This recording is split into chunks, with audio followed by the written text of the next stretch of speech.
Assalamualaikum warahmatullahi wabarakatuh. Izin semuanya, perkenalkan nama saya Mawar dengan NIM 4012311026 dari kelas 1B Fakultas Hukum dengan mata kuliah Pengantar Hukum Indonesia dan dosen pengampuh Pak Tony SHMH. Baiklah, di sini saya akan membuat video untuk memenuhi tugas saya, yaitu mengenai materi asas-asas hukum. Baiklah, di sini saya akan menjelaskan mengenai asas hukum. Asas hukum adalah aturan dasar dan prinsip-prinsip hukum yang abstrak dan pada umumnya melatar belakangi peraturan konkret dan pelaksanaan hukum. Dalam bahasa Inggris, kata asas diformatkan sebagai prinsipal. Sedangkan dalam Kamus Besar Bahasa Indonesia, ada 3 pengertian kata asas. Yang pertama yaitu hukum dasar. Dan kemudian yang kedua yaitu dasar sesuatu yang menjadi tumpuan berpikir atau berpendapat. Dan yang ketiga yaitu dasar cita-cita. Peraturan konkret seperti undang-undang tidak boleh bertentangan dengan asas hukum. Demikian pula dalam putusan hakim, pelaksanaan hukum, dan sistem hukum. Ada beberapa perbedaan mendasar antara asas dan norma, yaitu yang pertama, asas merupakan dasar pemikiran yang umum dan abstrak, sedangkan norma merupakan peraturan yang real. Nah, kemudian yang kedua, asas adalah suatu ide atau konsep, sedangkan norma adalah penjabaran dari ide tersebut.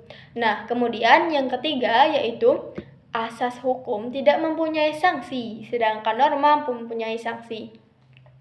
Tentu saja keduanya berbeda, karena asas hukum adalah merupakan latar belakang dari adanya suatu hukum konkret.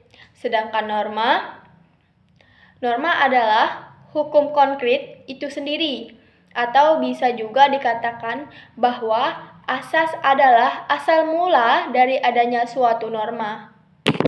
Nah, kemudian macam-macam asas hukum. Yang pertama ada asas hukum tata negara atau nasional. Yang kedua, asas hukum perdata. Dan yang ketiga, asas hukum pidana. Sedangkan yang keempat yaitu ada asas hukum acara pidana perdata. Nah, yang pertama yaitu ada asas hukum tata negara atau nasional.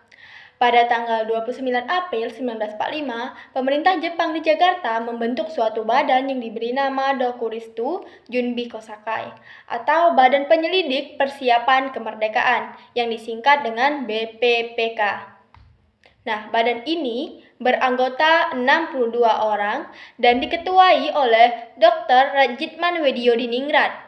BPPK mengadakan sidang 2 kali, yakni tanggal 29 Mei sampai dengan tanggal 1 Juni 1945 dan tanggal 10 sampai dengan 16 Juli 1945. BPPK membentuk suatu panitia perumus, suatu panitia kecil yang ditugaskan untuk merumuskan hasil perundingan badan itu.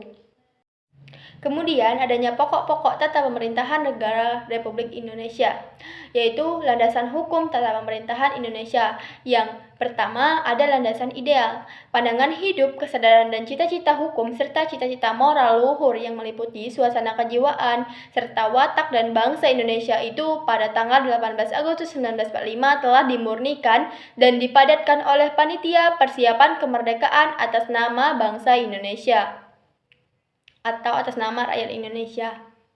Menjadi dasar negara Republik Indonesia yakni Pancasila, yang dimana Pancasila tersebut berisi ketuhanan yang Maha Esa, kemanusiaan yang adil dan beradab, persatuan Indonesia, dan kerakyatan yang dipimpin oleh hikmah kebijaksanaan dalam permusyawaratan perwakilan, serta keadilan sosial bagi seluruh rakyat Indonesia.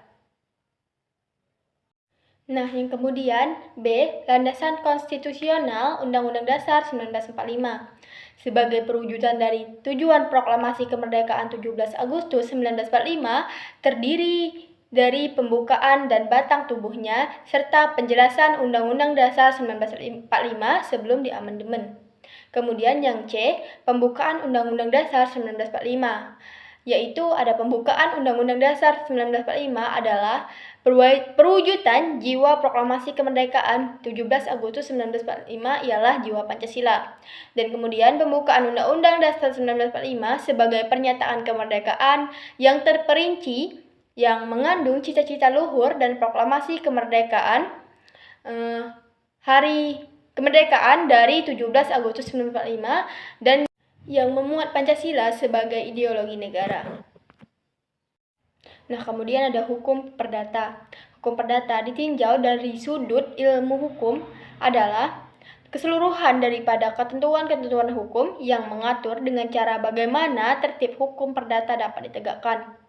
Dalam hal penegakan, dikehendaki berhubung terjadinya suatu pelanggaran dan bagaimana ia dapat dipelihara dalam hal suatu tindakan pemeliharaan dikehendaki berhubung terjadinya suatu peristiwa perdata.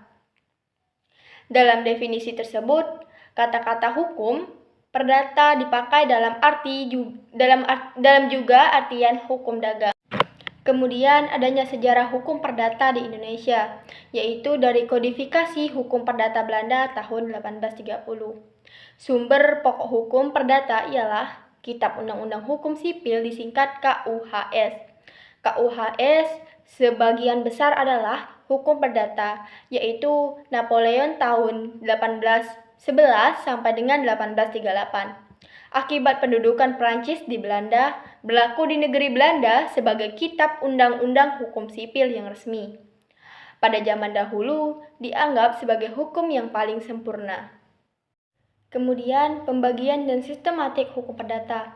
Hukum perdata atau Burgerlich Recht ialah rangkaian peraturan-peraturan hukum yang mengatur hubungan hukum antara orang yang satu dengan orang yang lain, dengan menitik beratkan kepada kepentingan perseorangan.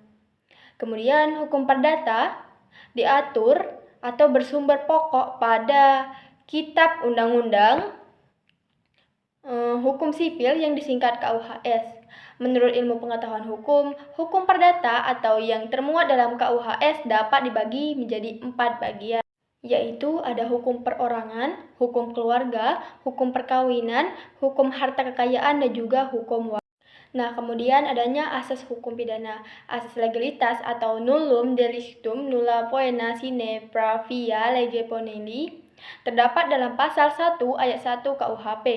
Tidak dapat dipidana seorang kecuali atas perbuatan yang dirumuskan dalam suatu aturan perundang-undangan yang telah ada terlebih dahulu.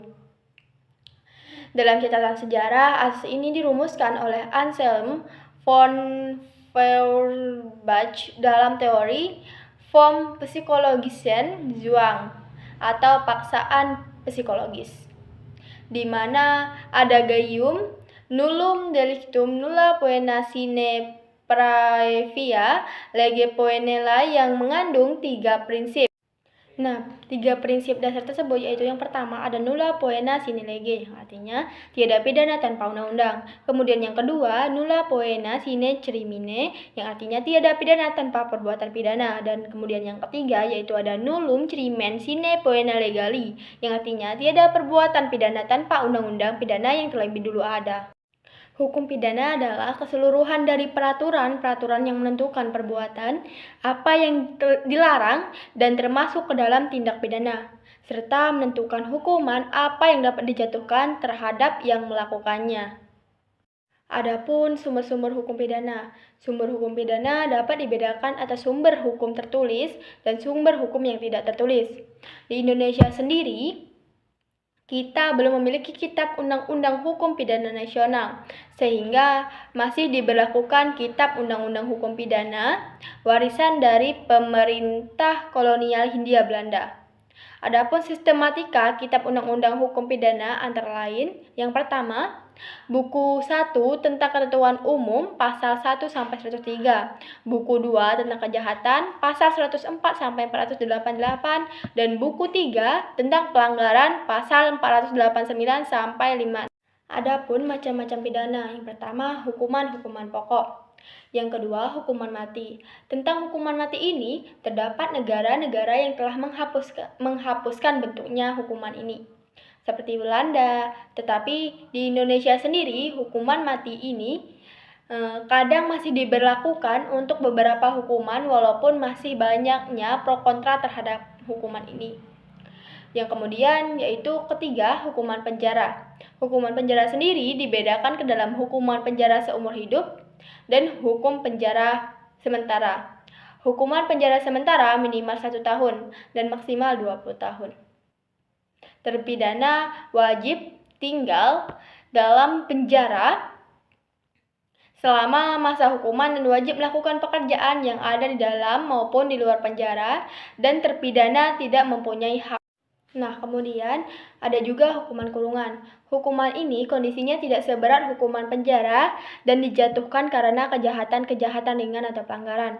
Biasanya terhukum dapat memilih antara hukuman kurungan atau hukuman denda. Bedanya hukuman kurungan dengan hukuman penjara adalah pada hukuman kurungan terpidana tidak dapat ditahan di luar tempat daerah tinggalnya kalau ia tidak mau. Sedangkan pada hukuman penjara dapat dipenjarakan di mana saja.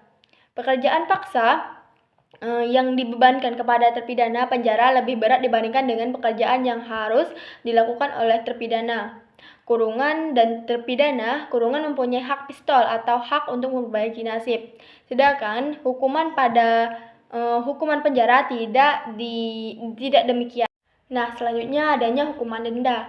Dalam hal ini, terpidana boleh memilih sendiri antara denda dengan kurungan. Maksimum kurungan pengganti denda adalah 6 bulan. Kemudian yang terakhir yaitu ada hukuman tutupan. Hukuman ini dijatuhkan berdasarkan alasan-alasan politik terhadap orang-orang yang telah melakukan kejahatan yang diancam dengan hukuman penjara oleh KUHP. Dan juga adanya hukuman tambahan. Baik, mungkin itu saja untuk penjelasan mengenai asas-asas hukum dalam pemenuhan tugas video saya kali ini. Saya memohon maaf apabila ada kesalahan dan saya ucapkan terima kasih kepada yang telah menonton. Saya akhiri, wassalamualaikum warahmatullahi wabarakatuh.